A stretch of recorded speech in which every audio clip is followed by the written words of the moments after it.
Pretty Woman and Gone Girl have almost nothing in common, except Hollywood was making versions of both stories way back in 1938. In Pygmalion, a man takes a working class woman and decides he can transform her into someone society will accept. A premise that would eventually become My Fair Lady and echo through countless modern romantic comedies. Then there's Jezebel, where Bette Davis plays a fiercely independent woman whose pride, jealousy, and obsession turn her into the kind of complicated female character we'd expect from modern psychological dramas. Different stories, different worlds, but somehow 1938 got there first. So let's go back nearly 90 years and see how Jezebel and Pygmalion still feels surprisingly familiar today. Ladies and gentlemen, this is Cinema 100, and this is Jezebel and Pygmalion. Have you, Eliza? I got my feelings the same as anyone else. You see the difficulty, Pickering? What difficulty? To get us to talk grammar. I don't want to talk grammar. I want to talk like a lady. Will you please keep to the point, Mr. Higgins? What's to become of her when you've finished with her teaching? What's to become of her if we leave her in the gutter? That's her business, not yours, Mr. Higgins. Well, when we've finished with her, we throw her back into the gutter. Oh, you've no feeling art in you, you haven't. I'm going away. I've had enough of this. You ought to be ashamed of yourself. Evidently, you've made up your mind. No, Julie. You've made up my mind. Well, then, goodbye, Press.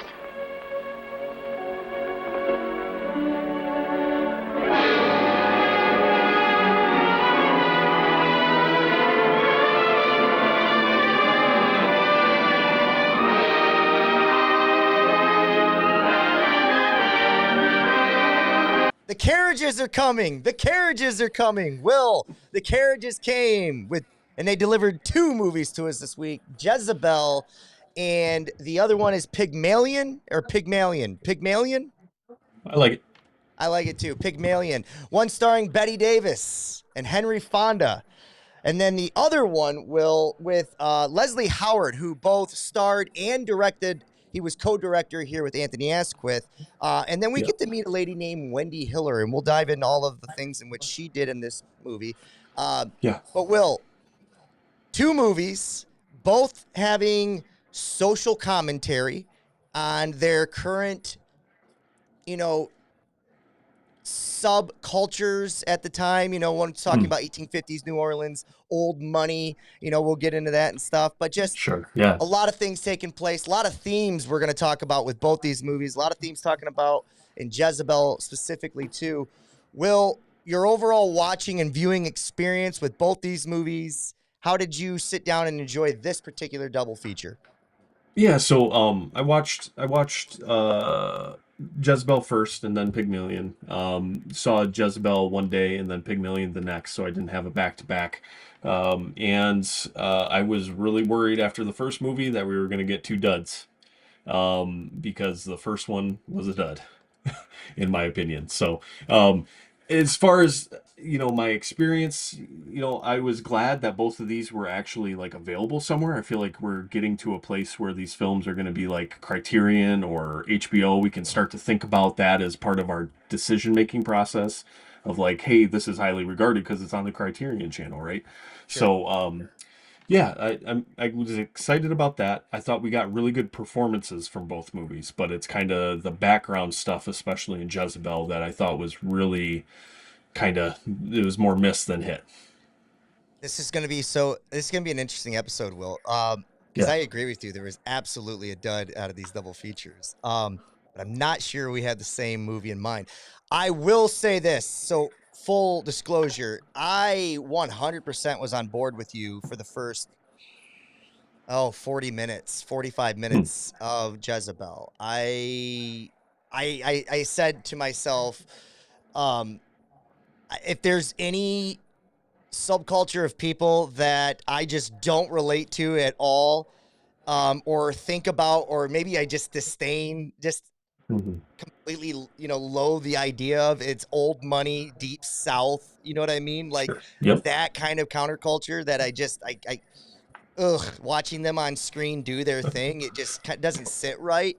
And when it was about the love story and this brat of a Bette Davis, this somebody that the main character that I'm trying to figure out if I'm supposed to like or not like halfway through this movie, and you're thinking, okay, you're supposed to show the character flaws early on, Right. and then we get the redemption arc as they do in movies.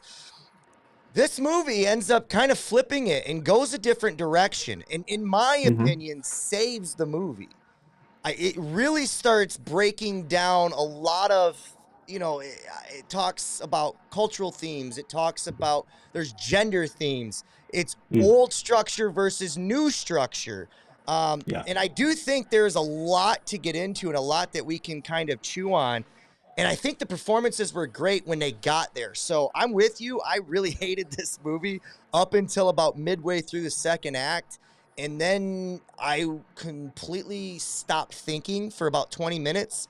And I was like, holy shit, this movie finally found a way to grip me. And it's most interesting when it is talking about the kind of traditions and customs of the North and the South, and the old and the new Yeah. kind of coming and butting up against each other. I'm surprised to hear that out of the two films, this was the dud for you and the other one, because I found the other one to be very hindered by the Hays Code, very top surfacey, very I didn't feel like especially the character of Leslie Howard's character, I didn't feel like his character was fleshed out by any means, Yeah. and therefore leading to, the last 10 minutes is fine, but up until there, I'm just not buying anything. So we're going to be on opposite ends, which is going to lead to a great podcast, I think, Will. So Yeah. let's just say I threw a lot at you. Let's give the intro to Jezebel, and then I'll let you kind of have a chance to kind of take some of the things I said, process it for a minute, and then I'll get your take on back on a lot of the things I said. So Yeah. Will and I watched Jezebel, release date March 28th, 1938. The tagline reads, in 1850s Louisiana, a free-spirited Southern belle loses her fiancé due to her stubborn vanity and pride and vows to win him back. Directed by William Wyler. Distributed by Warner Brothers. Runtime of 103 minutes, starring Julie as Bette Davis. And I looked this up on Google because we keep calling her Bette Davis. I always known her as Bette Davis, so I kind of got a little confused. It is indeed Bette Davis. Press as Henry Fonda. We also there's a lot of people here that I do think are probably worthy of the marquee, Will. George Brent gets Buck Cantrell. We do get Dr. Livingston, who's played by Donald Crisp. We get Aunt Belle Massey, who the award for Best Supporting Actress this year, Will, came from the lady that played her, Faye Bainter. And then finally, the gentleman that played Ted Gillard was Richard Cromwell. So, Will, Letterboxd agrees with you, not me. 3.5. No, they don't. What do you mean? Oh, I see. Okay, 3.5 so too it's high. even higher on the skew than, okay. Oh, yeah. I just meant of the two movies that we watched, which one did they give a higher rating to? Okay, so I'm at it's funny. I originally was at a 3, moved to a 3.5. I'm torn between a 4 and a 4.5. I'm almost at a 4.5 on this movie, which is strange. You could knock me down to a 4, but I know that's my floor. Give me your floor and maybe what your potential ceiling is based on what arguments I'll give you. Go ahead. Yeah, I mean, I ended up at 2.5. This is the first movie in, man, I don't remember the last one that I flat out didn't like. And the fill in the blank word for me here is confused. I think the filmmaker and the writers are confused. I think that they care about the gender politics that are kind of ongoing in the film, but they just don't quite get it. They care about the racial inequalities in the South in the 1850s. None of the black characters are going through any strife, right? They are always happy in every single scene, so it feels like they care about that, but they just don't quite get it. And then the other thing at play is the class, like the especially between the North and the South, and how the different political opinions that are kind of flying, especially in that second act. They see the writers and the director feel sympathetic to the North, but they don't really ever kind of take a position on it. So it seems like they're kind of, I had a professor in school that used to talk about hand wavy, like you can bring up a subject sometimes in a paper, but sometimes you don't have enough time, so you have to hand wave at it. You just kind of got to acknowledge that it's there, but I can't talk about it right now, right? And that's kind of what this film feels like it's doing. It's kind of saying like, hey, this is a love story, but we know there's gender politics at play, we know there's racial politics at play, and we know there's class politics at play, but that's not really important here. So we're just gonna give them a decent light, and then we're just gonna focus on a love story about a character that I don't like. So Yeah, it feels like, yeah. So it just kind of feels like every choice they make feels like the wrong one to me. So it kind of, even though I really like Betty Davis performance, and I think Henry Fonda is really good here too, and also was it Margaret Lindsay as the wife from the North, right? Oh I yeah, she thought did she great. was Yeah. really good too. So I think there's really good performances here, but at the end of the day, it just kind of I felt torn between this like wanting the parts that they were hand waving at to be the most important parts, and it just never quite got there for me. So okay, so I'm going to agree with you on a certain aspect, and then I'm going to kind of push back in some certain areas. So it had me thinking of the movie Titanic, okay, early Okay. on. And here's why. Because Titanic is about a boat sinking, right? But they give us Mhm. this phenomenal love story along the way, and they do it with charming characters such as Leonardo DiCaprio and maybe his most charming role he's ever played. The thing that made millennial boys love him, wish they were him, millennial women want to be with him, right? The whole thing. Kate Winslet, Yeah. same thing. They're what we wish they would do more movies together because they just feel like this iconic on-screen, couple. Um, but that love story kind of gets somehow intertwined with this sinking of this boat, and at times you're wondering if the love story is even needed because you have this phenomenal, interesting, fascinating tragedy that's taking place in front of your eyes. But it is needed, and I would argue that Titanic is better because that decision was made, because they Right. are the subjects that you cling on to, that you are navigating through the boat. You see all these areas, so when you come back to them later and they're underwater, you know where you are. All of these things make Yep. sense to me. This is where I would agree with you, and then I start separating myself.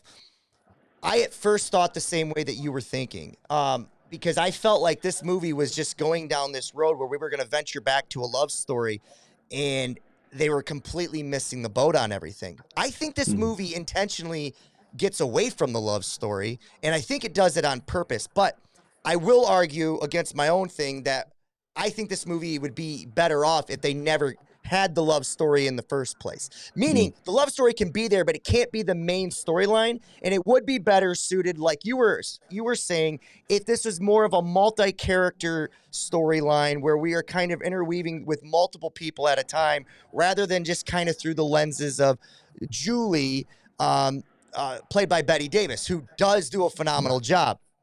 Yeah. What I think, though, is, and this is everything you said, you say they're missing the boat, I think is intentional. And I also think they're doing it through the lens of the Deep South, right? So Hmm. when they talk about the North and they do it through characters like the lady Amy, who plays Henry Fonda's wife, and they do it through Henry Fonda, who, let me get his character name now because I keep talking over it. Preston Dillard. Yeah. Press, yeah, he plays Press. I think it's done in a pretty well job, because there's this great debate about it. You're hearing both sides. Nobody's taking a side or coming to a conclusion. It's just supposed to be a snapshot of this time period in New Orleans. I think if they take a side, it kind of, because I'm not sure it's about taking a side. I think it's about showcasing the conflict and of the basically, here's this conflict of this plague, not this plague, but this virus that's hitting this city and has been for nearly a century, right? And during that time, we're going to show you how North and South, who already have these great conflicts over, they use the words abolitionist, right?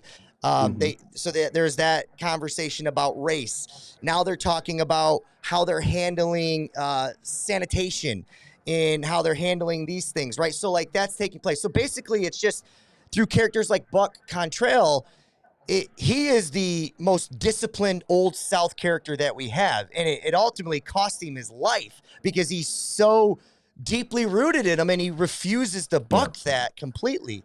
So it's these old structures versus these new structures. I think the racial here, I even wrote it down early on, which I thought was interesting. And I just kind of wanted to see what it would come back to, like my thoughts on it. I put the help here is very, very much front and center in this movie. Like the camera is on them. Do they have personality outside of just being obedient and happy? No. But again, this is being told through the Deep South, that counterculture specifically, right? So like, I don't think we're supposed to, because at the same breath, you hear Press, who is a Southern man with semi-Northern ideas at times, but he's no abolitionist. And at the same time, he talks humanely to what he calls Uncle, the black servant that's been there in the house forever. I forget his name, Uncle Cleo, maybe. He talks humanely to him, but he still does not believe he's worthy of being a human. So to me, I think it was done purposefully. Yeah. And it actually ended up working when we get to this great redemption at the end, because Julie, because of her privilege, thinks that her spoiled bratness cost Buck his life.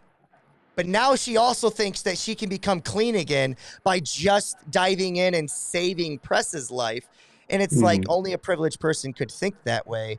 I actually thought it saved itself, because by no means by the end of this movie do I think it was Julie and Press, this love story. I think it was, even though I think I wish they would have connected that connective tissue a little more. I do ultimately buy the idea that she felt righteous in her path of doing it. She just, we're going to judge her on it in the way. I don't think she's ultimately doing it she loves him. That's why she's doing it. But I think she's doing it for the reason she claims she's doing it. So I took it as more of a snapshot, and it worked. It worked overwhelmingly for me. And I was really, really kind of shocked by that, because I was right there with you up for a lot of it, Will. So. Yeah. Yeah. I understand the idea of putting it into a Southern perspective. I think helps make sense of it a little bit more. I'm trying to think about whether or not I can buy it, though, right? Because, well, I was going to ask you this. All right, let's say it makes. Give me one area you wish. All right, forget the racial component for this moment. Let's talk more about making a decision, because you were talking about the hand waving. Because I understand that completely. A lot of times, that's what I thought Civil War was. I thought was hand waving. It was kind of acknowledging there's two sides here, but like without really wanting to showcase or put any real names to anything. We're just going to say California is this, Texas is this, and somehow they're going to be on the same side of a war that we know really wouldn't exist that way. So I kind of felt they didn't fully make a decision. I think that movie specifically for me would have been a little better, but I think it did work for you in that stage, because you took it about a different story almost. In this case, I get the hand waving. I want to know specifically if they make a decision some way. Don't you think that almost alienates the other side of the argument and almost makes them not? Because I looked at it more as like a thought experiment, like we talk about more at times, and like you kind of choose which side of it you agree upon, or you know what I mean? If I feel like if they do the make a decision one way or the other, you might alienate something there. Well, sure, but I think part of the problem I'm having here is like it feels very whitewashed, right? Like the only real moments of tension that we get that aren't like about the actual romance are the two moments at the end. Well, one at the end where you get Amy Dillard and Julie Marsden like having the discussion about it needs to be me. Like, it needs to be me that goes with him to the island, because I'm already touched by this and I can get my redemption, and, you can save yourself. And then the other is when Julie Martin's at probably my favorite scene in the movie is where she wears the red dress, right, to the ball. Yeah. Because there's actual tension there.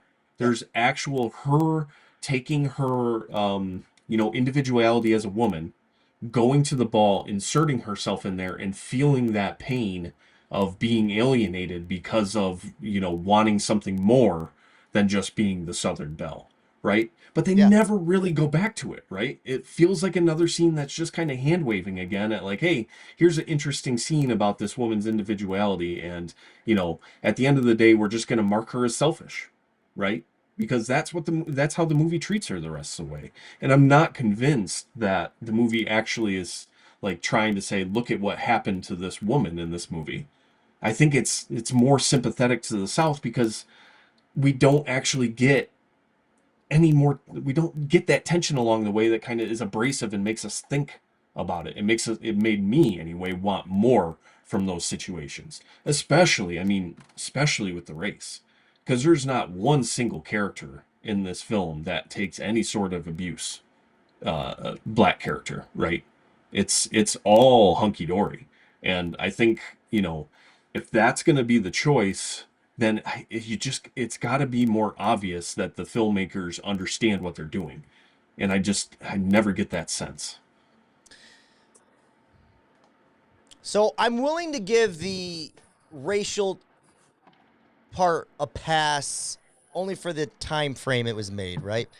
The fact that I see when I put there's a lot of the help in front and center. There are literal scenes in this movie where the camera starts, and that's another thing I want to talk about is just I thought I was really blown away by the technical cinematography, and I am going to go as far as to say that William Wyler, at least from blocking, tracking, the way the pan shots, the way he would start on like a 45-degree angle and a character would walk into a frame. Like I was blown away. The way he settled on certain frames, specifically, well,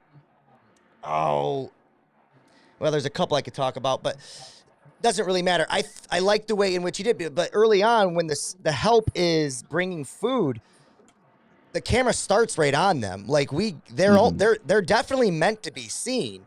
And that's on purpose. They're everywhere in the movie, and they're not just background images. They start scenes with them in the foreground. They end scenes with them in the foreground. We get to spend a few seconds with Ty Boy and his dad, I'm assuming.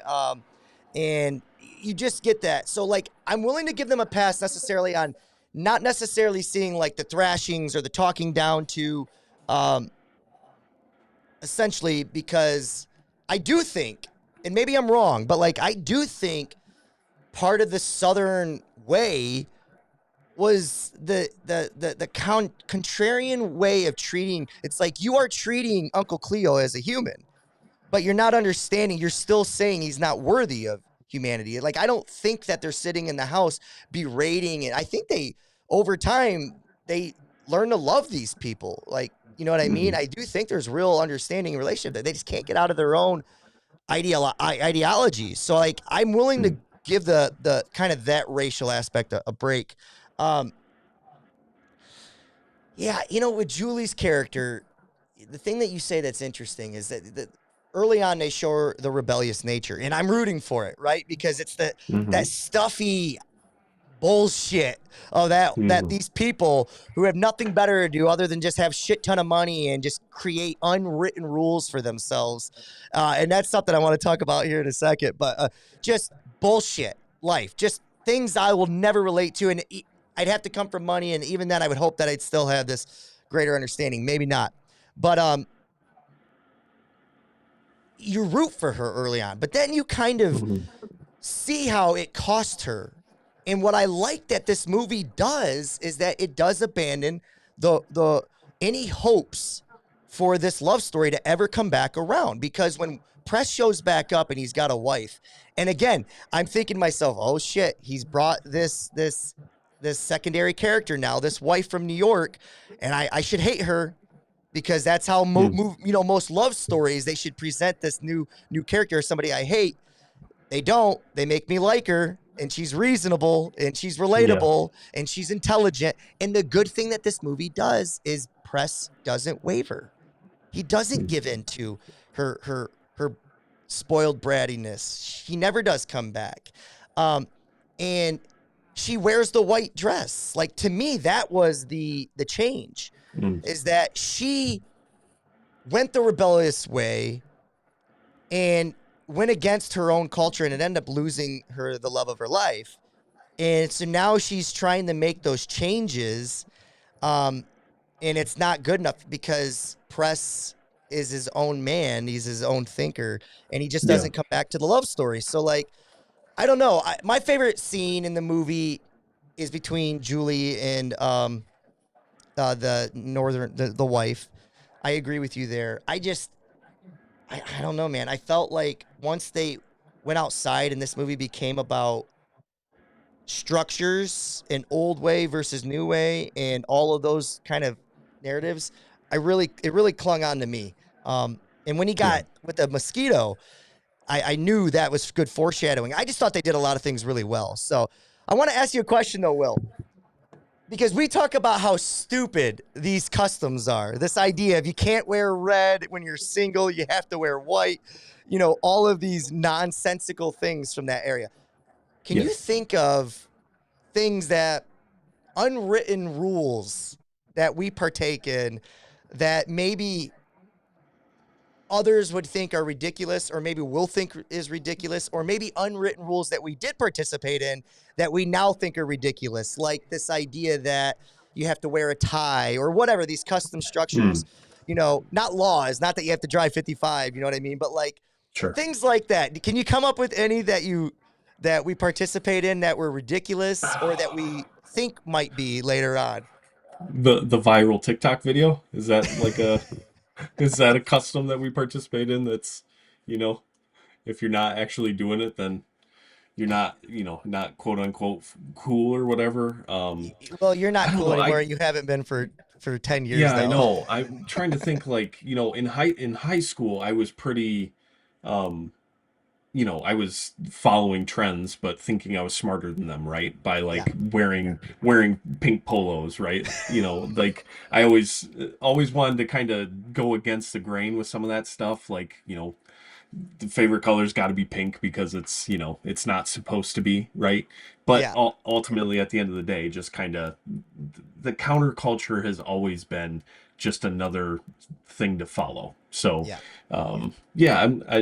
you would be better at what's a current trend. Well, I guess I'm not thinking necessarily about trends, but I guess all of those things technically are trends until they're not, right? So, I guess wearing black at a funeral, that seems to be like an unwritten rule that people just follow, right? Sure. Things like that. I don't know that's, to me, that seems silly because who really gives a shit how, just be presentable. But again, that's a rule that I've created. You know what I mean? I'm kind of just moved the goalpost there, and I'm saying, oh, be presentable. And somebody else would say, who cares what I'm wearing as long as I show up, right? So the goalpost can continue to be moved. I just think I thought it was funny that because that's part of the Deep South custom, right? I used to hear things like, don't wear white after Labor Day. I'm like, who cares? My grandma used to follow that. You know what I mean? Yeah. And it's interesting, that we buy into these things, but they're just snapshots of your time, and you take them with you. I'm happy to see that you're no longer wearing, or maybe you never followed this one. Were you part of the 2 polos that were up? Okay, you and Dave. And, that was definitely my thing. You should rock that one time with Molly. Just come out of the bedroom one time, just see what she says. Pop collar and all. Hey, you do that. You do things that were trendy from your teenage years, and you videotape that, buddy. We'll get you a viral hit on TikTok tomorrow. Yeah. Let's move on. Cast specifically, I thought I thought everybody in this movie, again, hated this movie. First 30, 40 minutes. Second half saved it for me, but all the performances for me were phenomenal. Bette Davis, I thought she did a phenomenal job. Early on, I was kind of comparing her to Norma Shear, and I was like, yeah, I wish Norma Shear was in this role. But as it kind of kept going on, I'm almost thinking that this role specifically was more catered to Bette Davis, and I think she kind of performed kind of the layers that needed to be done in this movie a little bit better. Henry Fonda, Yeah. first time with him. What'd you think of him Yeah. overall? Thought he was great. I thought his performance, I thought was great, even though I didn't love the character. Like, and again, I think it's just I'm bumping up against the writing and not feeling convinced that the characters work here. But his performance is great in that scene where she's wearing the red dress. I mean, his stoicism in the face of all the detractors, right, Yeah. is just incredible. So, very good. Yeah. We're going to hammer this one out too. So what about his character are you not specifically buying into? Well, I mean, how long has he gone? It's been several year. years, He's right? gone for 1 year, Just yep. a year? Okay. And I don't, it's the whole dinner scene where they're having the political conversation, and he just seems so, he's talking about things as if he's still a Southerner, right? And I think technically he would still feel like one, right? He's only been Right. gone a year. But it's like he's trying to morph his language into something different, but he still feels the same way. So it's like he doesn't actually believe the stuff that he's saying. And maybe that's intentional. Maybe it's supposed to be intentional. I don't know. Again, I come back to my word of being confused by this film, but So I can see why. Here's how it centered for me. Remember the movie The Crazies? mm-hmm. Okay, so what I loved about that idea, movie put aside, just the idea of the movie was like, I'm not a big zombie guy. Okay, I'm not into, like, I can learn to appreciate any movie, right? Doesn't matter, even though I'm not a zombie guy. Like 28 Days Later, things like that. Like, it's not where I'm gonna go because I'm not really into that. But I know if I sit down and watch the movie, if it's done and told correctly, like, I'll fall into that world and I'll like it just fine. That's not the problem. Yeah. But The Crazies was awesome because I was like, oh, it's this idea of like this transitioning phase of when people don't fully understand what's happening to people before they become what they are because they don't know what zombies are yet. It's this first time happening.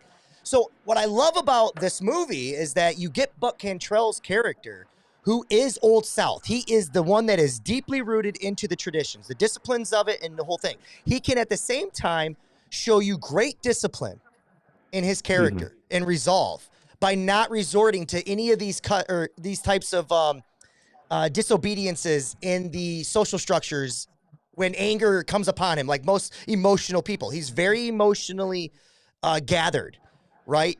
But then he still participates in these kind of customs that like showcase these releases that he is deemed, and maybe it was obviously born into, that he deems appropriate.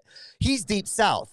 Then you get the wife who is, all North and has a quick moment where she kind of has a say on things. And I wish the dinner scene would have flushed out more of these ideas and would have had more conversation between them. But I think the husband, Press, is the middleman. He's the outsider insider. I wrote down a note here where I'm like, he's an insider to these people, but he's also an outsider to them now because they're saying to him, it's like, hey, you're dressing in Southern clothes. You still have the Southern twang to your name, but your ideologies don't sound like us right now.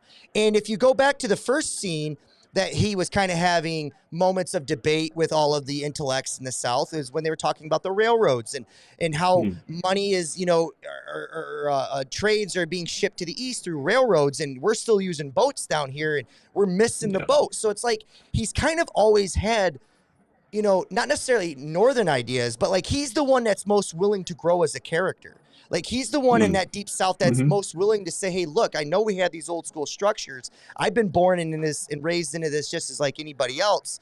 But like, I'm also not completely buying into them because I don't think it's for the greater good of the people. For example, when he walks upstairs with that cane in his hand, and he's confused on whether or not he should use it or not use it, and he ultimately chooses not to use it. I think he's the crazy here. I think he's the transition phase. I think he's the middleman on purpose because he's supposed to be the one that's lost between the two.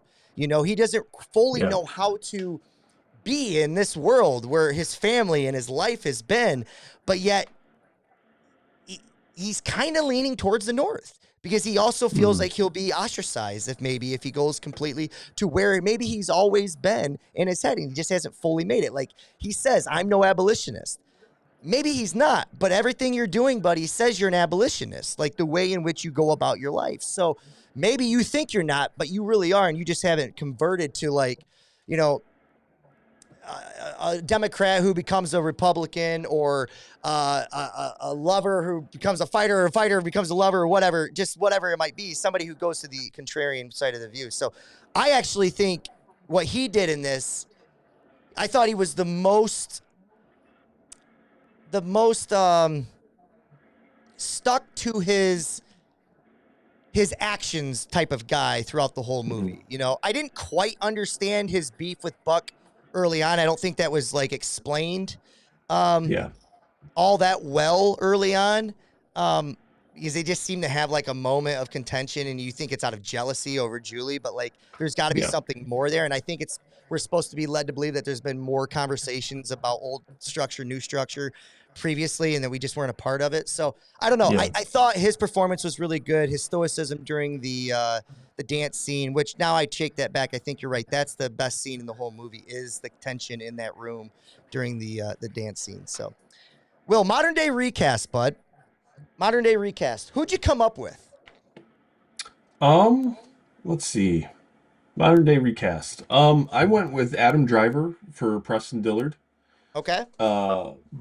Kind of that stoic. I just think of him when I think of modern stoicism. He can pull that off. And then I don't know if you're I love familiar Adam with Driver and anything, so I'm sold. Yeah. And then I don't know if you're familiar with Ella Purnell. She's been in this Fallout show that I've been kind of watching, and a couple other things here and there. And I think she looks a lot like Bette Davis to begin with. So she's good actress. I feel like they'd be a good fit here. Okay. I feel like I've seen her, at least maybe it's just through media, but like I feel like I've seen her because she has a very distinct face. You're right. There's the Bette Davis in that face for sure. Yeah. I can totally see that now. So I got to be honest with you. So I wasn't really sure on who I saw fit here. I have a better answer for Pygmalion than I do here. I went with Benedict Cumberbatch because again, I was looking for a stoic guy or a guy that can carry that. I didn't have a great answer for the females, so I just kind of steered clear of it. I was between like Florence Pugh and things of this nature, and I was like, I don't know that she kind of pulls off. She's kind of more. You can feel like her deep sadness in movies. Like, you know what I mean? She does a really good job with that. I'm not sure that she pulls off the, let me get my shit together and perform here for a second in front of these people. I never really bought that in the movie. I think it's About Time, or not About Time. We lost, what is it? The one with her and Andrew Garfield. Came out last year. Yeah. Anyways, I don't think when she's like supposed to be performing in front of the family and stuff that she does a very good job. She's very convincing there. So I didn't have a great answer, long story short. Anyways, we move on. Well, so in this movie, we got William Wyler. Now, let me get to him real quick. Sorry, bad podcasting. Where did I get my notes here? I've got two different notes here. Oh, here we go. William Wyler later directed The Best Years of Our Lives and the movie Ben-Hur, Will. So we've got more of him coming because if I remember correctly, Ben-Hur, that's a great picture, or a Best Picture award winner, yes? Yes. Yep. Okay. He was also known for demanding many takes to perfect his performances. So he's kind of the guy that says, do it again. Do it again, do it again. And he just makes you just over and over hit these takes until he finds one that he likes. Yeah. I definitely see that here with the camera movement in the acting, because I can't make qualms about any of the performances. Did the camera movements and the framing of things stand out to you in this movie, Will? Because I thought it was really well done. Yeah, definitely. The scenes where he's really good with the stairwells, in the mansion downtown, right? He kind of captures the movement up and down the stairs really well. And then, of course, I keep coming back to the scene, but when she's wearing the red dress and dancing around, and everybody kind of in uniform makes space for her, so she's standing out in the crowd even more than she already was, and that alienation kind of through the camera without having to have someone say, like, as a narrator, like, she started to feel alienated, you know? So whenever a director can kind of pull off, like, how the character feels without telling you how the character feels, I always think that's, that's good work. So, Oh, 100%. 100%. On a second watch, I'll have to note all of the framings that I really, because I do think some of them are just really incredible. Um, I actually, again, I know, unfortunately, this movie didn't work as well for you as it did for me. That scene at the end, because I'm taking her at her word and I believe her, that she, and again, I'm not saying it's perfect. I'm not saying this is going to be like my biggest issues are Act 1, spending too much time on her, you know, brattiness, martyrdom, whatever you want to call it, pride, spending too long on her pride.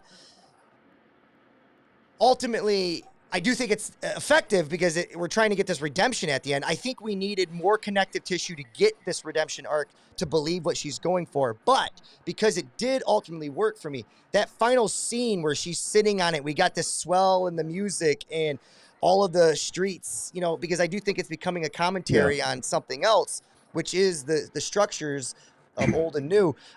It was powerful to me. I really, really, really felt that at the end. I thought it was really well done. So I enjoyed that final shot as well. Okay.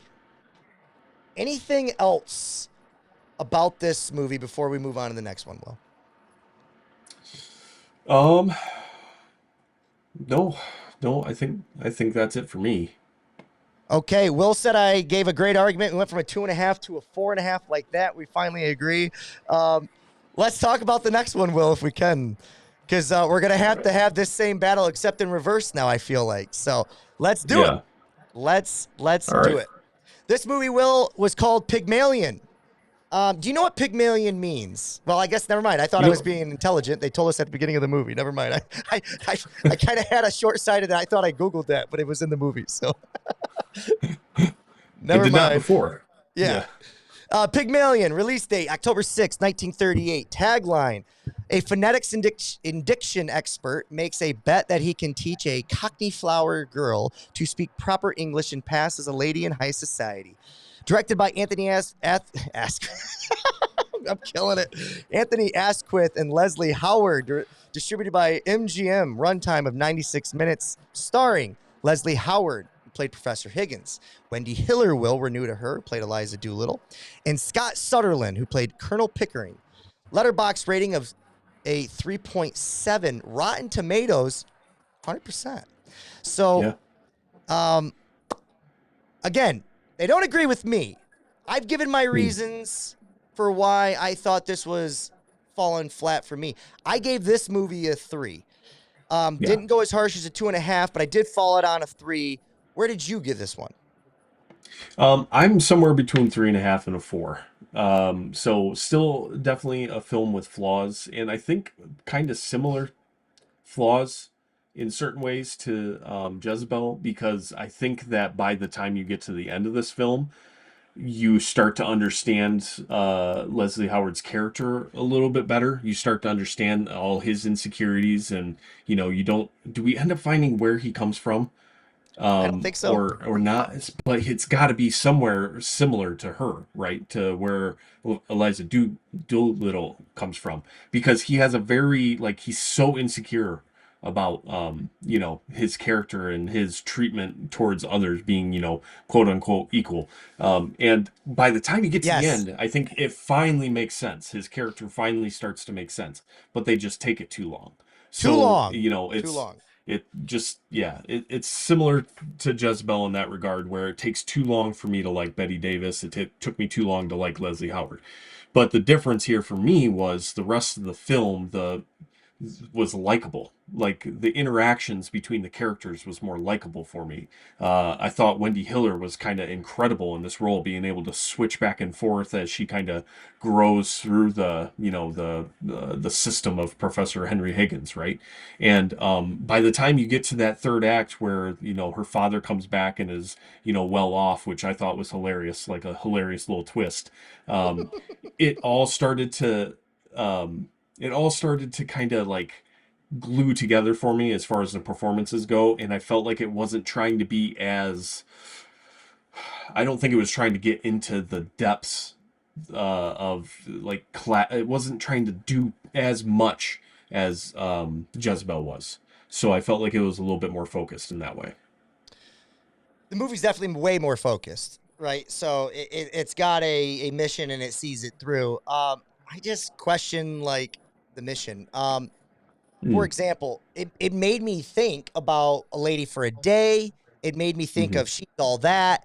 Here's the thing about those movies that this one misses, in my opinion. So, like, She's All That. The big drama is going to be when she finds out that there was a bet, and we're a part of that. Yeah. In this movie, she already is a part of this. So, like, there's no drama there. Now that means we have to cling on to the interactions between Leslie Howard and Wendy Hiller. And for me, they just don't work. She's incredible because she's being asked to do so much here. You know, the Cockney accent and then the proper English and like all of that is just phenomenal. And she's acting her ass off. And Leslie Howard is doing an okay job, in my opinion. And I really like Leslie Howard, but I just don't think he's given a lot. I think we have no depth of field when it comes to him as a character. He's playing this whole time. He's just an ass. There's no moments of subtlety or sweetness at all. And even when they get to the point where after we have the big moment where she passes the in front of the Duchess and the Duchess approves of her. And again, I feel like we go from her nailing it and then like her completely unhappy as soon as they walk around the corner of that door. And the guys are, to me, is like all they did was go upstairs and the guys were talking and not enough visual or time had passed for her to feel like they were using her. You know what I mean? So like that was kind of an issue that I had with it. But I just don't think anything about Leslie Howard's character is likable in this movie at all until the last 10 minutes. Yeah. And even when he's like having the moment where he's chasing her or running out into the street, it's still because he's like, this weird thing that I fully didn't understand. Yeah. He's like, where's my schedule book? And then like his helper comes in and goes, well, I bet Mrs. Doolittle would know where it's at or would know what your schedule is or whatever. And they don't really show that throughout the movie. So like that didn't make any sense to me. Like the only interactions they have is him teaching her. And to me, they just didn't go any further with the movie at all. And it just felt like I was just watching, this one layered act the entire time until the last 10 minutes. And then we finally get some substance. So, I don't know. It just didn't work for me. But the likability quality was what I had. I loved Colonel Pickering because he sees her as a human. So like with Lady for a Day, the other thing about that movie that works so phenomenally is that, you have sort of the same idea of kind of tricking society, of polishing up somebody that is, lesser off and trying to make her part of the higher to-dos. But in that case, it's an entire community of people coming together to help this woman trick her own daughter. You know what I mean? So like there's humanity throughout the entire movie that's taking place. There's just nothing here that's happening, I feel like. So it just fell short for me. But I did love the line, though. And I thought it was the most thought-provoking line on what you were talking about when he gives his reason for why he treats, he's like, or you can treat the person, I forget how he worded it, but he's like, or you can treat the rich person like a poor person. And that was eye-opening to how he sees the world. And that was kind of like the last 10 minutes. Yeah, exactly. And that's, I think, ultimately what keeps the movie from getting to a level where I'd call it like great, right? Because it's flirting with the ideas of class in, I think, really interesting ways. Because by the time you get to the end, like, I think Wendy Hiller realizes that she does need access to wealth if she's going to be able to, be successful in life. And it's, I don't think the film is saying that's necessarily the moral route. I think it's just saying it's the necessary route. And it's really becomes evident in that line where, you're talking about, I have the quote, I treat a duchess as if she were a flower girl. Yes. And Yep. I think that's an important line because it doesn't excuse Leslie Howard's character. It doesn't excuse the professor from his behavior. It's just an insight into the way that he treats people, which is kind of like shit. Yeah. And it's He's out super for unlikable. me. Yeah, well, that's the thing. I think Colonel Pickering here has that he's born into class, and Leslie Howard feels like he's come into class. So he has a perspective of what he needs to be in order to hold on to it because he knows what it's like without it. And the same with Colonel Pickering. I mean, well, not the same, but the flip side of the coin here is Colonel Pickering, he's not going anywhere. He's wealth and he will be wealth regardless of what happens. So he has a little bit more of a relaxed sensibility when it comes to his position in life. So I think you get those two tensions again pretty well throughout the movie, but we keep coming back to this, and it's the major flaw is we don't like Professor Henry Higgins until we can get to the end of the film where he starts to kind of reconcile with some of those, insecurities. Yep. Nope. I think we're seeing the same movie. It's just how much did you enjoy it along the way before they got there versus me, Right. and that's just so I think that's at least nice to see that we're dissecting the same things there. Um, Yeah. let's talk. Let's talk about the individual performances specifically. So, Wendy Hiller, I'd never seen her in anything before. Have you heard of this name? No. So she's nominated this year, Will, for Best Actress. She loses Yeah. out ultimately to the woman that we talked about previously in Bette Davis. Bette Davis wins for Best Actress this year. Totally thought Wendy Hiller was not just deserving of it, but you could have argued that there was a case to be made. I will say, though, with that being said, acting performance is great because she's doing her job.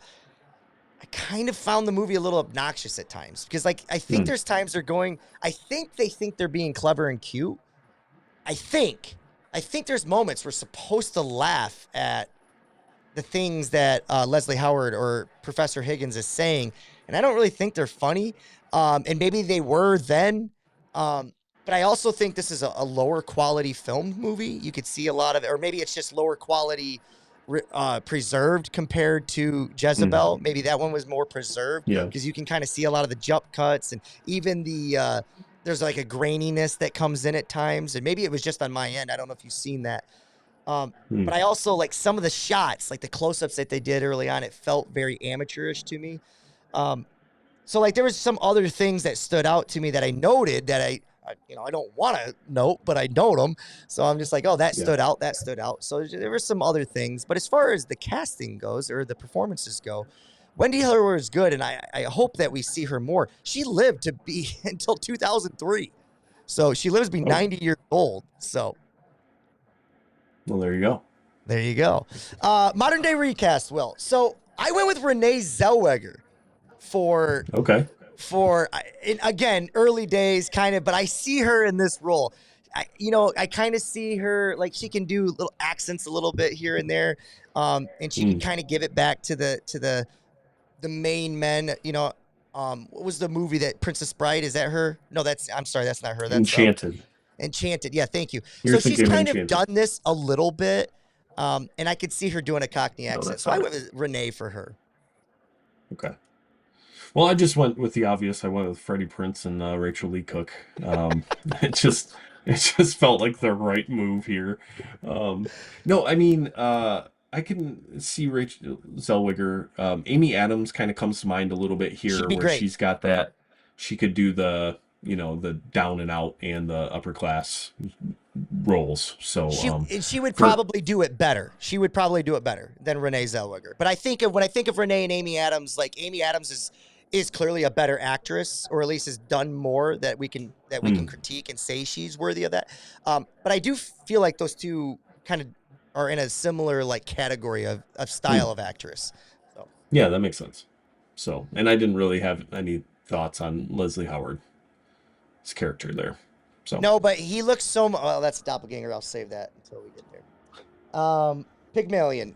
Where am I at here? I wrote these in a different fashion than I normally do, so I just wanted to make sure. So,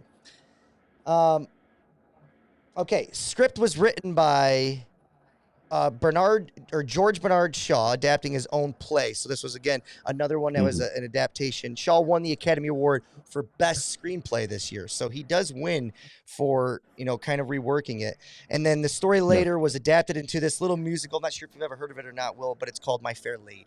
So sure. A couple things there to note. Yep. Overall, this idea, this conversation about social class, you would say that Pygmalion did it better. I would say Jezebel, but I did write down some notes of some things that I kind of wanted to get your take on. Specifically in Jezebel. So this idea of time, Will. Time. All right. And I'm just going to read what I wrote because it was my first thought but it says, I'm wondering if we look at time differently today than they did then. Here's an example. She believes Preston has come back to her after a year of being away and seems that barely any time has passed at all to her, right? So like what I mean is like she's still in this same mindset 1 year later. Yeah. And I'm wondering, and I wrote this, and you tell me if there's anything to it. I'm wondering if they look at time, and I'm talking about them a couple hundred years ago, in the 1850s, during that time frame, more linearly, where we kind of look at time more cyclically on a linear path. So for us, when we get seasons, like if I was sitting here and somebody left me or I blew it with somebody and like winter, spring, summer, fall, winter came back up and then like spring showed up and she came back into my life, I wouldn't think I'm in this same thing. I'm like, oh my gosh, 4 different seasons have gone by. Like I've watched, 10 different episodes or 10 different sitcoms or whatever, you know what I mean? Yeah. Where we just have this cyclical nature of like, now we do this again because it's winter. Now we do this again because it's spring. And we've kind of built this yearly routine to go along with our daily routines, right? I wonder if time's different to them because they just don't have it structured like we do now. Do you think that's possible? Yeah, because I feel like other movies that we've watched during this time is fall. We've kind of had this conversation about, whether it was it the Broadway Melody where she takes him back after 2 years of going to, and we're like, would somebody do that? It seems far-fetched, but I'm starting to wonder if they looked at time differently. Well, I mean, in the 1850s, I'm not sure what the actual life expectancy was, but it's nowhere near what it is now. Like when we think of 40, I know we're both getting a little bit closer here to 40, so we think of that kind of as a halfway point, right? Like if 40 is the halfway point, that's we're expecting a little bit more than that, right? So for them, 40, what? I mean, they've got 15 to 20 years in the 1850s before the end of their life. So I mean, it is different. Like a year for them is going to, relatively speaking, is a higher percentage. So I think time is probably a little different for them. But it seems like it would be, maybe it's slower though. Does that make sense? Things move slower. But that's 200 kind of years ago. Yeah, but that's kind of what I mean. Like it feels, because even the guy, I think it's Buck Cantrell, makes a comment that is only almost contrarian to the way we feel today. Like he says, that's the funny thing about time. It almost seems like the older you get, the more you have of it. And that's completely opposite how we view the world. We're like, oh, the older you get, the faster it goes, the lesser you have of it, Yeah. But I feel like, go ahead. Sorry. I was just going to say, I remember being 6 or 7, driving to grandma's because I knew I was getting a sleepover and thinking that 20-minute car ride was the longest thing in the planet. For sure. And now like a 20-minute car ride's my every morning to work, right? So like I do think that we view time much differently than that comment. Because the older we get, I mean, we've been podcasting now for 2 years. So, like bizarre. Time flies. So I don't know. I think you're onto something here with this. They see time differently. I just wonder if we're a little confused on how we're trying to get it out. Well, I guess I just wanted to look at it from the standpoint of maybe giving these movies a little more credit than we have been.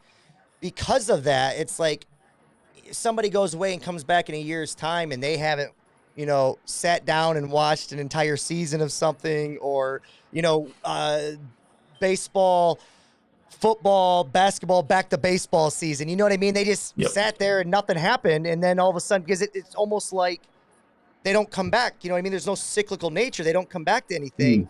So they're stuck. They're like, oh, he left me. Oh, he's come back now. I still love him. Please take me back. You know what I mean? So it's kind of, it kind of feels like maybe those movies, we should give a little bit more credibility than this idea of 2 years gone by where would she still be sticking around? I mean, he surely didn't, but he moved to a city that moves a lot faster, that maybe does have more cyclical nature, right? So that's the important point here, is that what is she doing? She's a Southern belle that lives on a plantation that probably, I don't know what she's up to, but it's probably not much. Tell us she didn't do nothing. She stayed in her room. She didn't move. And then he, it's almost like she's further, like the epicenter of the world is New York City at the time, and he's just flying around that sun, and she's way out here just going around that orbit of the New York, not nearly. He's grown 3-4 years in that time. So I just thought that was an interesting conversation to have, just because it hit me. Another point from that movie, I just wrote down a lot from that movie because it triggered me so much. But we've covered most of it. I won't go back. Let's talk about comparing some things here. Final verdict, Will. Which movie won the double feature for you?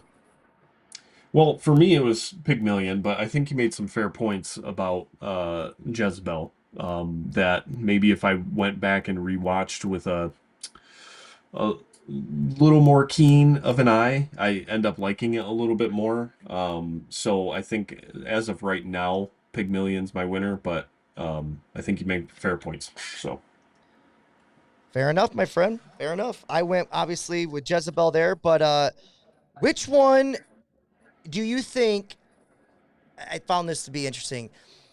Do you think the order in which you watch them, and this idea where I watch double features, and I've mentioned this on the show before, do you think it impacts how you've had a long day at work, or you had a long day at home, the kids on this particular day were acting out than how they normally do, whatever, and you watch one movie versus the second movie and you're just drained? Does this impact? It's kind of a layup here of a question, but I'm curious as to how you view it. Yeah, I mean, absolutely. There's movies that you can be in the mood for too, and movies that you aren't, right? So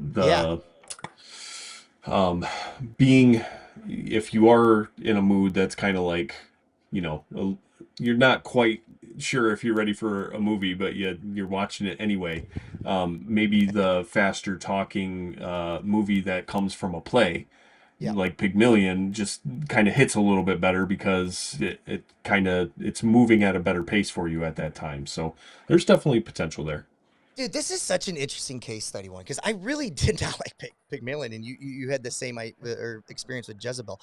I just wondered how that happened to us. I just found that to me is interesting that this happened to us, because I think we connect more times than we don't, but here we are on opposite ends so much. That's fascinating to me in its own right. So, which one? Okay, so this is the other thing I wanted to talk about, because I watching The Bride this weekend. Do we want our movies? So in your case, let's talk Jezebel versus Pygmalion. Okay. Pygmalion it knows what it is, it knows what it wants to be, and it executes on that the entire time. And my thoughts aside, you, Letterboxd, and Rotten Tomatoes all agree. for the most part, that it's a superior movie than Jezebel. Where are you at with movies that get titled, it's a big swing, they're doing a lot, they're trying to say a lot? What does a movie have to do at bare minimum, Will, in order for you to give it the passing grade, even though there's all these flaws? It understands itself. Okay. Yeah. If the movie understands what it's doing, even if it doesn't necessarily jive with me, right? It is worth watching. So, like, I haven't seen The Bride yet, but my guess is Maggie Gyllenhaal is pretty convinced about what she's doing.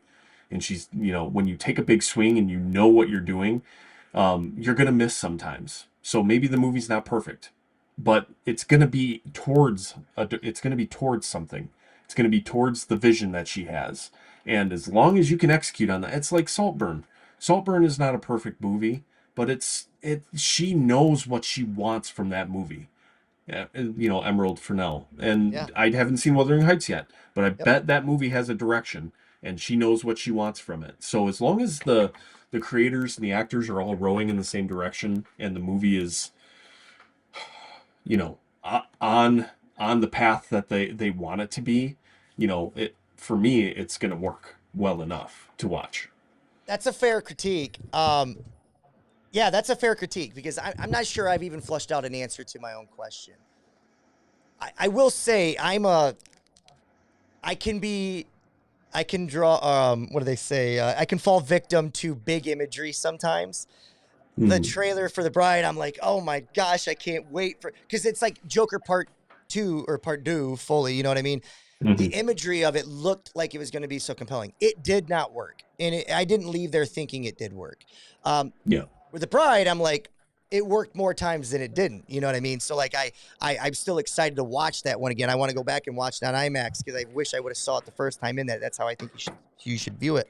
So like, I am a sucker for those types of big images sometimes, but I will say, as somebody who's tried to dabble in screenwriting myself or putting together a movie, a lot of times my best things are my strengths are these big images. I can put together these big images in these movies, but it's the connective tissue where I fall, a little short, where it's like, I don't have a good movie here because I don't know how to get these character motives to the place that they need to be. So it is trickier, when you kind of are hindered by big things. So, and that is me. So anyways. Well, and yeah, I mean, there's an exception to every rule too for these, right? Like there's, there are going to be films that don't work, even though, the director knows what they want from it. I mean, just look at any sort of like, religious first movie that's come out over the last, 15, 20 years. Guarantee I'm not going to like those movies, even though the director knows what he's doing, So at the end of the day, my rule is my rule, but there's going to be exceptions. Religious movies, I think there's such an opportunity there for them to work if they're honest about it. Yeah. You know what I mean? Like I want their ideology to be, I don't want to necessarily say I want it to be right because not theirs, like not the biblical sense of it. I want there to be this greater purpose. You know what I mean? This greater understanding of what we're here for. I think that's the bigger thing. And I think those that are honestly exploring, self-discovery and avenues to reach this explanation of something, you do have to, if you're being honest in your pursuit of that, you do need to dabble in religion and look at all of them or look at the principles of them and at least see what they're getting at. I'm not saying marry any of these things. And I think that's overall the purpose of these things is that you take from everything in life. Agnostic beliefs, take the things that work there, take the things that work from Stoicism, take the things that work from Christianity, take the things that work from all of these structures and adapt them to your own, principles, your own, self-discovery and go through life that way. And I think if we all kind of do that, that becomes the religion that we should be aspiring to do, which is just basically figure out how to get to a place where we treat everybody this golden rule thumb of decent, give everybody their own path and space to explore. You don't hinder anybody. You know what I mean? Those types of things. And so there are aspects of every religion that are wonderful. And it's this greater, the idea that they can sleep at night because things bring them peace. That's wonderful. I would never want to rob somebody of that. And I think a movie about religion that explores that, maybe it comes from a central character who has done all of his discovering and says, and ultimately, this is why I fall on Christianity. This is why I believe in this. It's because I've been down that road and this is the proof and whatever.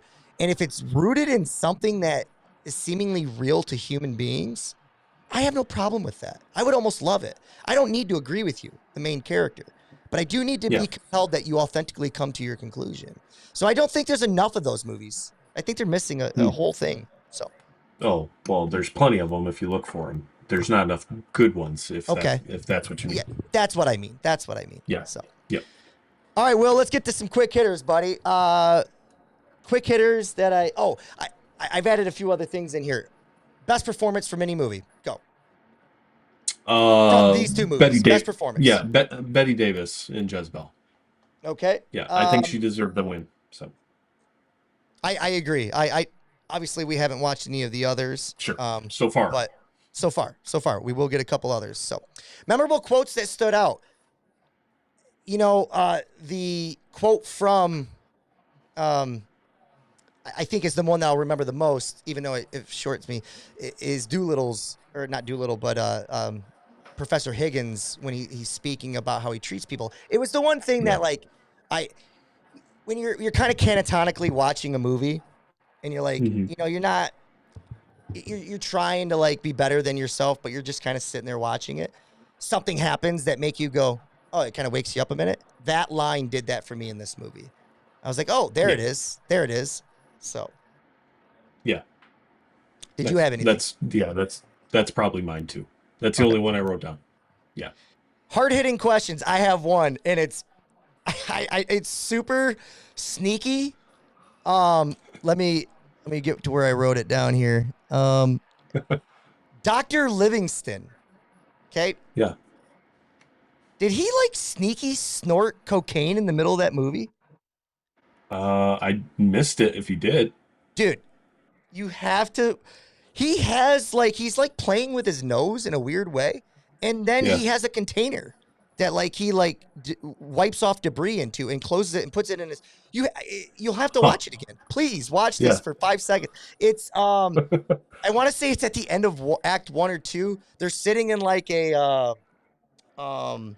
just a lounge area in one of the homes. He's just sitting there, and I'm like, I was like, did he just snort cocaine? Because Hays Code, what the hell are we talking about?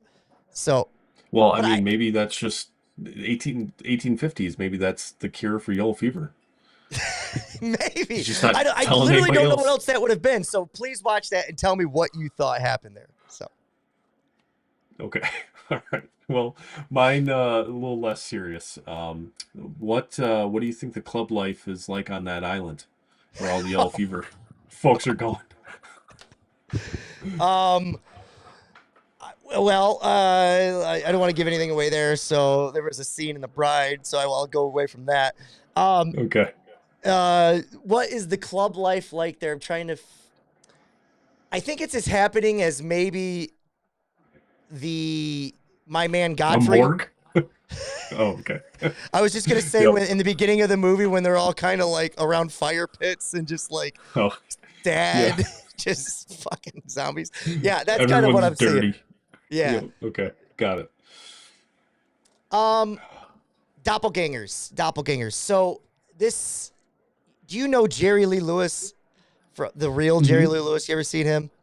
Yeah. Yep. That's Leslie Howard to me. I can't unsee it now. So no, definitely the forehead and hair. It's the hair. He's got the wacky, wild hair. So I went with him. Okay. I didn't have any doppelgangers besides Ella Purnell. Okay. So. All right. So now's the tough ones, and I'm going to give you mine. I really not sure I'm going to come back to Pygmalion on anything, and I'm not sure it should have been drafted. And I hate saying that because I try not to ever say that. I just don't know that there were so many aspects of it that I just felt were subpar, Hmm. and didn't give me enough to grab onto. That's ultimately why I felt that way. Jezebel, I felt should have been drafted. Your thoughts? You went 2.5 years, so you give me your thoughts. Yeah, I've got them both as drafted still. I Okay. think the performances in Jezebel are still good enough, regardless if I change my mind or not about the film, Sure. that we should have been watching this film. So, And you know what? I could remove my thought just because of Hiller's performance too, because I am a performance based person. So, yeah. all right, well, fix it in one move, man. So I'm gonna have you fix Jezebel. I'll fix the other one. Okay. Just tell me, you get one move here. What's going to make Yep. this movie? And I know you've kind of discussed knowing what it is, but what does that look like tangibly? The characters just have a little bit more truth Okay. to them. And Okay. for me, that looks like how they treat the help, how they treat have the help make a mistake and see what happens, right?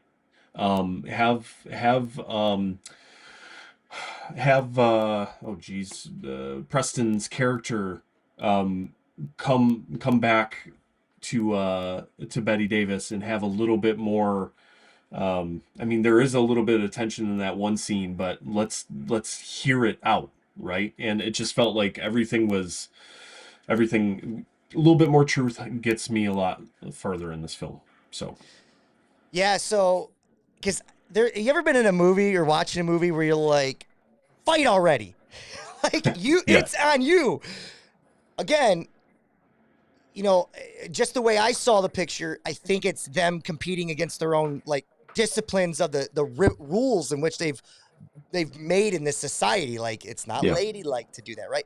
But like, what you do finally get that moment where Julie learns that Buck Cantrell died, and now she's in there with Aunt Massey, and she says, "Well, out with it."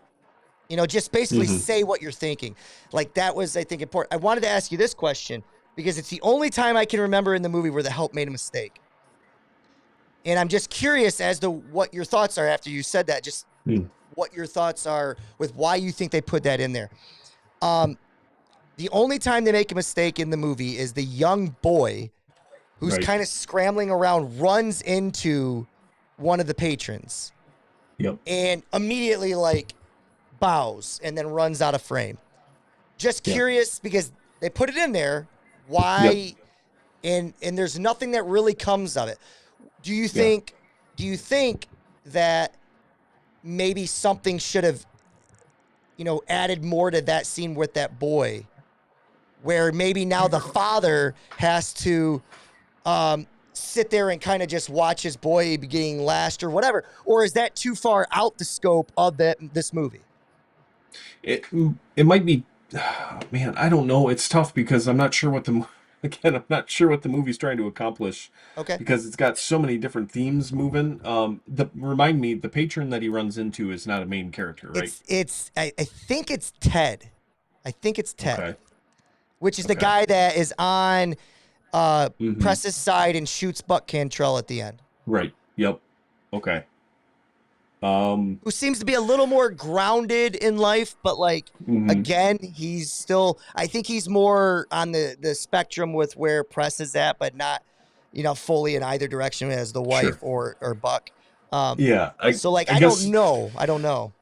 Yeah. I guess I'm fishing for like one of the Okay. characters, the main characters, right? Someone who has some consequences that can be dealt to the yeah All right. little boy. Here's an interesting. Let's talk about both movies here. Maybe so I found it to be a little bit out of place in one where maybe it was more in place in the other. So in the movie Pygmalion, Professor Higgins strikes Hiller. He Hmm. hits her. Yeah. And we're supposed to kind of be okay with that. Because she's like, at the end, she comes back and she's like, even a black eye I can overlook. And Yeah. we kind of downplay that. We didn't even talk about that really on this Yeah. podcast. And the decision to not hit Julie with the cane.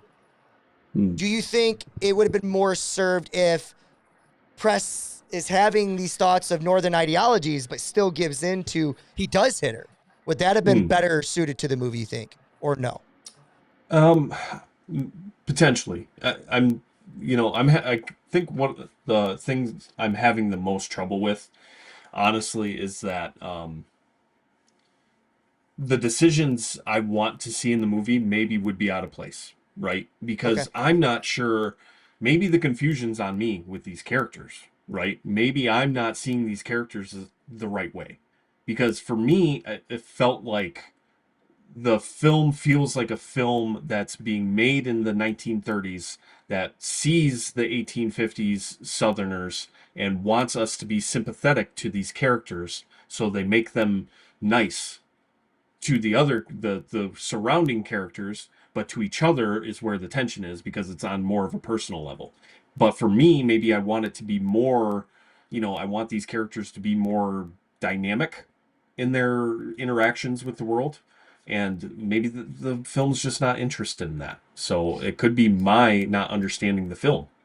No, no, I think if it could be. I mean, I suppose that's how, there's a lot of films that I don't understand, and then you kind of navigate me, and I'm like, okay, I can move on the needle there. But ultimately, I do think that falls on the director, who should make things a little more clear. But like the things, there are areas that maybe I'm picking up on, or maybe not. Maybe I'm wrong in the way I'm looking at it. But it's almost here's the other aspect of it too, just because I find it fascinating. The other aspect is that you bring your own experiences of how you've seen, what movies you've seen that has showcased these types of characters before. We didn't live in that time, so you're bringing books that you've brought in your experiences. You're bringing movies, television shows, things of that nature, and I'm doing the same. So like, the one area you are 100% right on is the way I look at those old Southerners is I do think they treat their help with, I'm not going to go as far as say respect, but there's a passive aggressive nature to them, right? I don't think they, as long as they're staying in line. Yes, as long as they're staying in line. And in this movie, they're always staying in line. So like, I think they're getting that nature. I think maybe it's better served if, when the help leaves, we do get more of that passive aggressive undertones. That might help you, because you're right, we don't get any of that, and it almost feels like they're not a nuisance. They are just a part of the family all the time. So yeah, I could agree with you that we could get more of that. So just interesting nonetheless. Yeah. So I'm going to take Pygmalion, and I think ultimately what I want is, I simply just want more. If I had to choose one, I would have done here. I think this is what I would have done. I would have done this backwards. I would have done the crash out scene between the two characters, where right after they meet the Duchess and they walk up into the room, right? And after Colonel Pickering leaves, they start having it out, right? I would have done that right before they went and did the Duchess. Yeah. Here's why. If they move that scene prior, in my opinion, you get this, up until this moment, she's just a rat in a maze to him. She's just a subject, right? And they're so excited about this because they want to see how it's going to go. But she's now starting to feel like the rat in the maze. Even though she signed up for it, she never realized it was going to have this level of like inhumanity attached to it. And she and him have this out, and he says, "What's wrong with you?" "Well, you can't think like this now. It's showtime, blah, blah, blah." And ultimately she's crying and all this stuff. And then she's got to like get herself together. And the whole movie, or the whole scene of him at the ballroom there, or with the Duchess, as he's watching her, instead of him watching her to see that, she's going to perform and he's going to be thrilled with it, now he's more watching her to see if she's going to break. And he almost wants to stop her from even performing, because like he's seeing like how strong and brave she is. And he's like, you see what I'm saying? Like there's a sense of like, he now cares for her and almost wants to get her out of there because he feels like she's going to break, when in reality, she's like saying, "Get away from me." And maybe there's a scene where he goes to like say, "You don't have to do this anymore. I understand. Let's get you out of here." And she's like stubborn now. She's like, "No, you're going to get your reward here. I'm going to fool these people." You know what I mean? I think if you move that and you play around with that, I think you get a little bit better movie there. So Yeah. No, that's a great move. So, all right. What other movies did it remind you of? We've talked about a lot of them, Will. I've talked about Yeah. Titanic with Jezebel, oddly. I've talked about She's All That. We've talked about Lady for a Day. Anything else it reminds you of that I didn't touch on? Yeah, the only other thing that kind of came up in my thinking was movies like 12 Years a Slave, right? Just trying to think of how to position what was bugging me so much about the racial inequalities that existed at the time and how little they got into it in this film. So I thought a lot about that movie in particular. Is there any saving grace or silver lining to you from William Wyler? Because I'll just tell you how I take it. I just don't know that you're going to get anything in 1938 on Well, this yeah. issue yet, right? And I get it. So we're critiquing it. So like what I'm trying to say is I guess because they were so in the foreground, like they were Yeah. so in our face as an audience, Yep. that's Wyler to me saying to you, I can't do any more, but you are going to know they're there. And Yeah. to me, that's almost a victory. Again, I'm attaching something to it that I don't know that there's, I'd have to do research to see if there's any, like if that was even there. But to me, Sure. they're so in the foreground so often that I just got to feel like he's doing something on purpose there. Maybe I'm missing the reason why, but like I gave it kind of a pass because I feel like he's trying to showcase them and say, hey, look, Yeah. they're here. I did think it was funny. Did you see the, well, of course you saw it early on in the very beginning of the movie when the horse driver, she gets off. I think it's Miss Massey gets off, and she's telling him, giving him all these orders. And after every order, he's like, "Yes, ma'am." He takes off his hat. Yes, ma'am. And she gives another. And then finally, she doesn't give him an order, but she knocks, and he's just so programmed that he just goes, "Yes, ma'am." Yeah. I thought that was Yep. pretty funny. So No, that was pretty good. Yeah, I think there's a little redemption there in the fact that this movie's being made in 1938 and there is some foregrounding and there's spoken lines, right? But you know, I mean, we watched a movie a few years before this, Imitation of Life, that gives actual breadth to a character, a black character, and I think that excuse is waning, right? Yep. So no, fair enough. You know, a movie we've never watched called Birth of a Nation. mhm. And maybe, if, you know, because we're 2 years into this, you know, I'm proud of us. We're almost 70 episodes into it now. So, Yeah. Birth of a Nation, they're going to have all of that probably pure treatment of how those people were treating black people at the time, right? Mhm. That's going to be hard to watch. You know what I mean? And people almost ostracize that movie for glorifying because the Ku Klux Klans are like painted as the heroes in that movie, right? So, you know, is there a way to do the honesty portion of it, if indeed that's the honest realm, or Yeah. maybe just in that realm it would be the way in which they look at the black Sure. culture, and it not be the heroes at the end of the movie? Or is Birth of the Nation just showcasing a snapshot of how those people are? I've never seen it. Do you know anything about it? And does it have, you know, obviously to me, like it's a piece of art that at the very least is a thought experiment that people should be able to use as a debate. But a lot of people don't want it to even exist anymore. They say that, you know, that they shouldn't be shown anymore. No platform should have it. Yeah. No, I don't believe any book should be burned, is I guess my answer to that question. Yeah, I mean, the answer is 12 Years a Slave, right? I haven't seen it. I need to go back and watch it. Let a black director direct a black man through this time period, and we get to some realities, right? Or the fantastical version, Django Unchained, where we get to see a black man get his retribution, right? And I just think we are doing it better now. Yeah. So I think the answer is time heals these issues, but yeah, I think that those are the answers. Well, that gets to my one hot take. My one hot take, Will, is Jezebel in 2026, if done right and tweaked in the areas it needs to be, and this is not a hot take, this is kind of a, you could say this about any movie probably, but I just thought, I really liked what they were going for, and in my eyes, I thought they pulled off. I think this is an Academy Award Best Picture. I was shocked that this was not nominated in 1938. Because I thought it was going to be, and it wasn't until I started doing research and found out that it wasn't.